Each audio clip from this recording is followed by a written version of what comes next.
ആത്മീയമായി പ്രാർത്ഥിക്കുന്നവരെ, വിശുദ്ധ ഗ്രന്ഥം വായിക്കുന്നവരെ, ധ്യാനത്തിൽ സംബന്ധിക്കുന്നവരെ, വിശുദ്ധ കുർബാനയിൽ പങ്കെടുക്കുന്നവരെ, അതുപോലെ കുമ്പസാരിക്കുന്നവരെ, ഇവരെല്ലാവരിലും ഈ ആൽഫ എന്ന തരംഗം പ്രവർത്തിക്കുന്നത് മൂലമാണ് അവരുടെ മുഖം എപ്പോഴും പ്രകാശമാനമായി ഇരിക്കുന്നത് എന്ന് കിർലിയൻ ഫോട്ടോഗ്രാഫിയുടെ പഠനത്തിൽ നിന്നും നമുക്ക് ലഭിക്കുന്ന വിവരങ്ങൾ വളരെ പ്രധാനപ്പെട്ടതാണ്. ഈ പ്രാർത്ഥിച്ച് ശക്തി നേടാനായിട്ട് നമുക്ക് കഴിയണം. പ്രാർത്ഥിച്ച് പ്രകാശിതരാകാൻ വേണ്ടി നമുക്ക് കഴിയണം. സൂര്യനെ പോലെ വെട്ടിത്തിളങ്ങുന്ന യേശുനാഥന്റെ ആ പ്രകാശം നമ്മളിൽ നിറഞ്ഞു നിൽക്കുവാനും ആ പ്രകാശത്തിലൂടെ മറ്റുള്ളവരെ സമീപിക്കുമ്പോൾ ആ പ്രകാശത്തിലേക്ക് ലോകത്തെ മുഴുവനും നയിക്കാൻ നമുക്ക് സാധിക്കണം. ബെനഡിക്ട് 16 മാർപ്പാപ്പ പ്രത്യാശയിൽ രക്ഷ എന്ന അപ്പസ്തോലിക ലേഖനത്തിൽ പറയുന്നുണ്ട്, നാം വേണ്ടവിധം പ്രാർത്ഥിക്കുമ്പോൾ ആന്തരിക വിശുദ്ധീകരണത്തിന്റെ ഒരു പ്രക്രിയയ്ക്ക് വിധേയരാകുന്നു.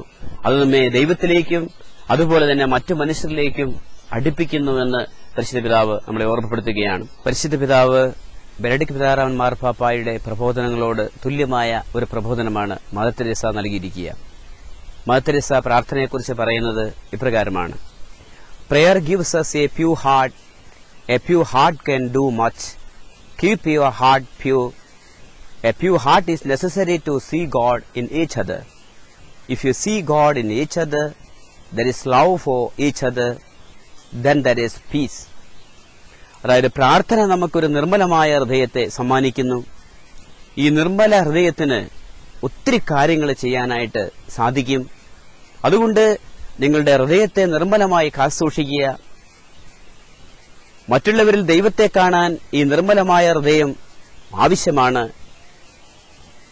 മറ്റുള്ളവരിൽ നമ്മൾ ദൈവത്തെ കാണുകയാണെങ്കിൽ മറ്റുള്ളവരെ സ്നേഹിക്കാനായിട്ട് നമുക്ക് സാധിക്കും.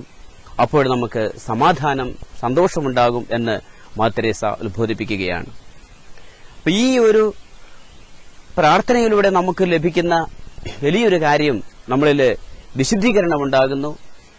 ഈ വിശുദ്ധീകരണം ദൈവത്തിലേക്ക് നമ്മളെ അടുപ്പിക്കുന്നു, മനുഷ്യരിലേക്ക് നമ്മളെ അടുപ്പിക്കുന്നു എന്നുള്ളതാണ്. അപ്പൊ നന്നായിട്ട് പ്രാർത്ഥിക്കുന്ന ഒരു വ്യക്തിയെ സംബന്ധിച്ചിടത്തോളം ദൈവവും മനുഷ്യരുമായിട്ട് സ്നേഹ ഐക്യത്തിലേക്ക് വരികയും ഒരു ആത്മീയ വിശുദ്ധീകരണം നമ്മളിൽ ഉണ്ടാവുകയും ചെയ്യുന്നു എന്നുള്ളത് വളരെ നിർണായകമായ കാര്യമാണ്. അതുകൊണ്ട് നമ്മളെല്ലാവരും പ്രാർത്ഥിക്കുവാനായിട്ട് കടപ്പെട്ടവരാണ്. ഡോക്ടർ അലക്സിസ് കാർൽ പറയുക, പ്രയർ ഈസ് പവർ എന്ന ഗ്രന്ഥത്തില് മനുഷ്യന് ഉത്ഭൂതമാക്കാൻ കഴിയുന്ന ഏറ്റവും വലിയ ശക്തിയുള്ള ഊർജം പ്രാർത്ഥനയാണ് എന്നുള്ളതാണ്.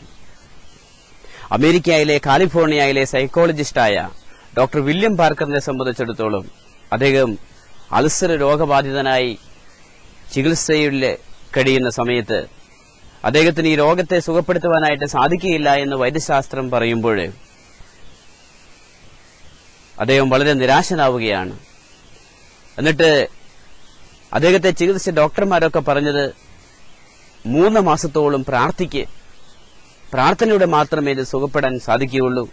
കുറ്റബോധം, അപകർഷതാബോധം, ഭയം, വ്യക്തിവിരോധം എന്നീ കാരണങ്ങളാലാണ് ഈ രോഗം വരിക. അതുകൊണ്ട് പ്രാർത്ഥിച്ചാൽ ഈ രോഗം സുഖപ്പെടുമെന്ന് അദ്ദേഹം 3 മാസം പ്രാർത്ഥിക്കുകയാണ്. എന്നിട്ട് അദ്ദേഹത്തിന് പരിപൂർണമായി സൗഖ്യം ലഭിക്കുകയാണ്. അദ്ദേഹം ഒരു പുസ്തകം എഴുതി, prayer can change your life എന്ന്.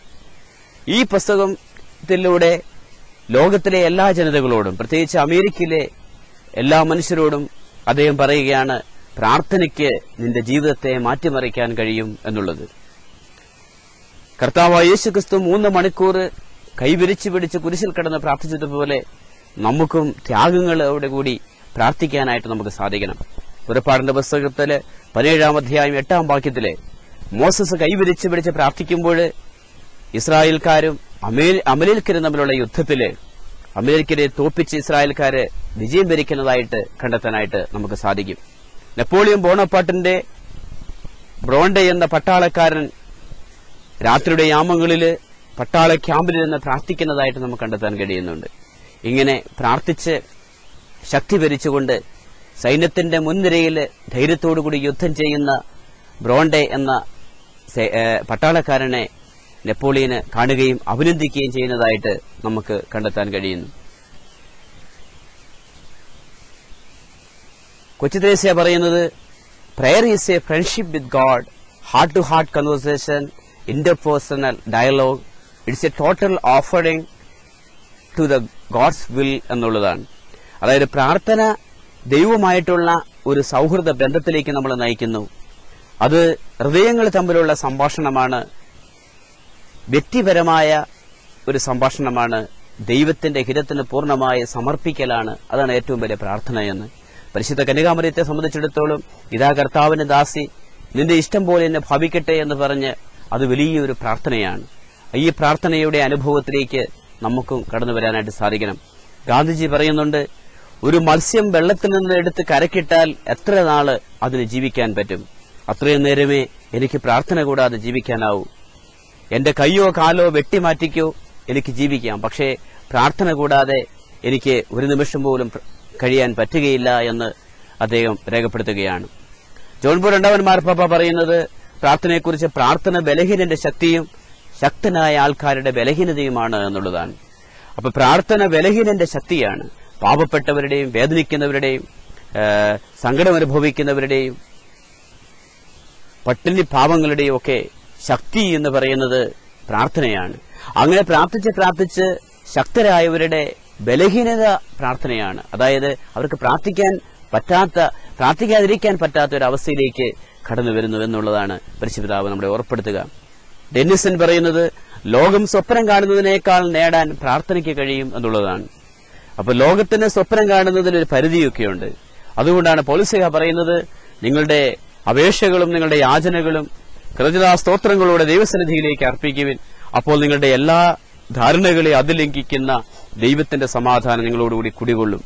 നമ്മുടെ ധാരണകളെ അതിലംഘിക്കുന്ന ദൈവത്തിന്റെ സമാധാനം നമ്മളിൽ കുടികൊള്ളാൻ, ലോകത്തിന്റെ എല്ലാ ധാരണകളെയും അതിലംഘിക്കുന്ന അനുഗ്രഹങ്ങളും കൃപകളും നമുക്ക് ലഭിക്കാൻ നമ്മൾ എല്ലാവരും പ്രാർത്ഥിക്കുന്നവരായി മാറണം, പ്രാർത്ഥിക്കുന്ന വ്യക്തികളായിട്ട് മാറണം എന്നുള്ളതാണ് ഈശോയുടെ ജീവിതത്തിലൂടെ നമുക്ക് മനസ്സിലാക്കാൻ കഴിയുക.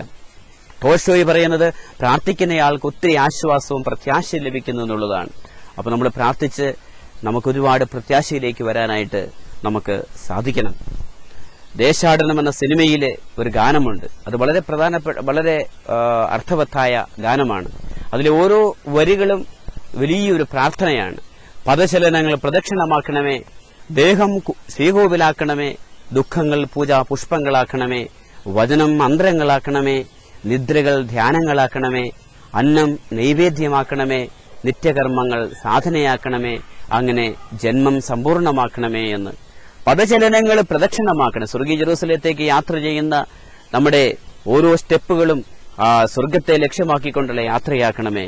ദേഹം ശ്രീകോവിലാക്കണമേ, എന്റെ ഹൃദയം സക്രാരിയായി രൂപാന്തരപ്പെടുത്തണമേ, ദുഃഖങ്ങൾ പൂജാപുഷ്പങ്ങളാക്കണമേ, കർത്താവിന് സമർപ്പിക്കുന്ന വലിയ ബലിയായി എന്റെ ദുഃഖങ്ങളും എന്റെ സഹനങ്ങളുമെല്ലാം തീർക്കണമേ. എന്റെ അധരങ്ങളിലൂടെ വിടരുന്ന ഓരോ വാക്കുകളും പ്രാർത്ഥനയാക്കി രൂപാന്തരപ്പെടുത്തണമേ, ദൈവസ്തുതികളായി രൂപാന്തരപ്പെടുത്തണമേ, നിദ്രകള് ധ്യാനങ്ങളാക്കണമേ, അന്നം നൈവേദ്യമാക്കണമേ എന്നുള്ള വലിയ പ്രാർത്ഥനയാണ് നമ്മളിവിടെ കണ്ടെത്താൻ കഴിയുക. അങ്ങനെ പ്രാർത്ഥിച്ച് ശക്തി നേടാനായിട്ട് നമുക്ക് സാധിക്കട്ടെ. ലൂക്കായുടെ സുവിശേഷം 23-ാം 46-ാം തിരുവചനത്തില് യേശുക്രിസ്തു പ്രാർത്ഥിച്ചുകൊണ്ട് മരിക്കുന്നതായിട്ടാണ് നമ്മൾ കണ്ടെത്താൻ കഴിയുക. Jesus died with a prayer on his lips എന്നാണ് ഇംഗ്ലീഷ് ബൈബിളിൽ രേഖപ്പെടുത്തിയിരിക്കുക. അതായത് യേശു പ്രാർത്ഥിച്ചുകൊണ്ട് മരിച്ചു എന്നുള്ളതാണ്.